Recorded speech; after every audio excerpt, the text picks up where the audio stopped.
गेल्या अनेक दिवसापासून संपूर्ण राज्यभरात कोरोना व्हायरसचा प्रादुर्भाव रोखण्यासाठी राज्य शासनाने राज्यात संचारबंदी लागू केली होती। या संचारबंदीच्या काळात लहान मोठे सगळेच उद्योगधंदे बंद करण्यात आले होते, परंतु काही दिवसांपूर्वी मद्यपानाची दुकाने सुरू करण्यात आली आहे। आधीच संचारबंदीमुळे कुठल्याही प्रकारची मजुरी नसल्याने महिलांना आपल्या कुटुंबाचा उदरनिर्वाह कशावर करावा असा प्रश्न पडतो आहे, ज्यामुळे त्यांचे कंबरडे मोडल्यासारखे दिसत आहे। त्यात आता घरात असले नसल्या सगळ्या वस्तू बाहेर विकून घरातीलच लोक दारू पिऊन घरी आल्यावर मारझोड करतात, ज्याने आता संसार उद्ध्वस्त होताना दिसत आहे।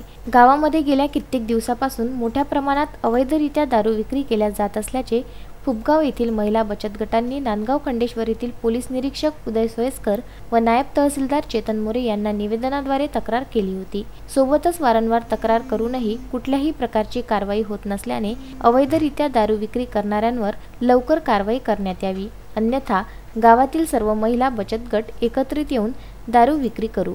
आम्हाला सुद्धा दारू विक्री करण्यासाठी परवानगी द्या, अशी मागणी महिला बचत गटाच्या वतीने नायब तहसीलदार व ठाणेदार यांच्याकडे निवेदनाद्वारे करण्यात आली आहे।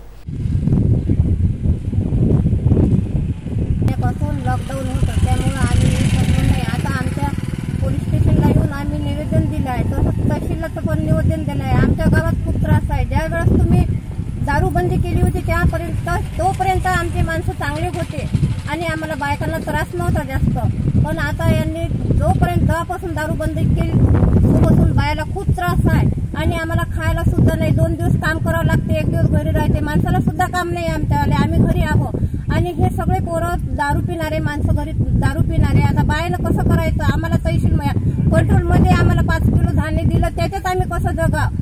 त्याच्यावर जगू शकलो 2 दिवस काम करून, पण आमचे माणसं सुद्धा दारू प्यायला लागले। गावात तुम्ही लायसन दिलं आहे का? गावात दारू विकणाऱ्यावर कारवाई करा, नाहीतर तुम्हाला जर आटपत नसेल ते तर उद्या आम्ही सगळे बचत महिला गट दारू विकणं चालू करू। उमेश चव्हाण, विदर्भ न्यूज, फुबगाव।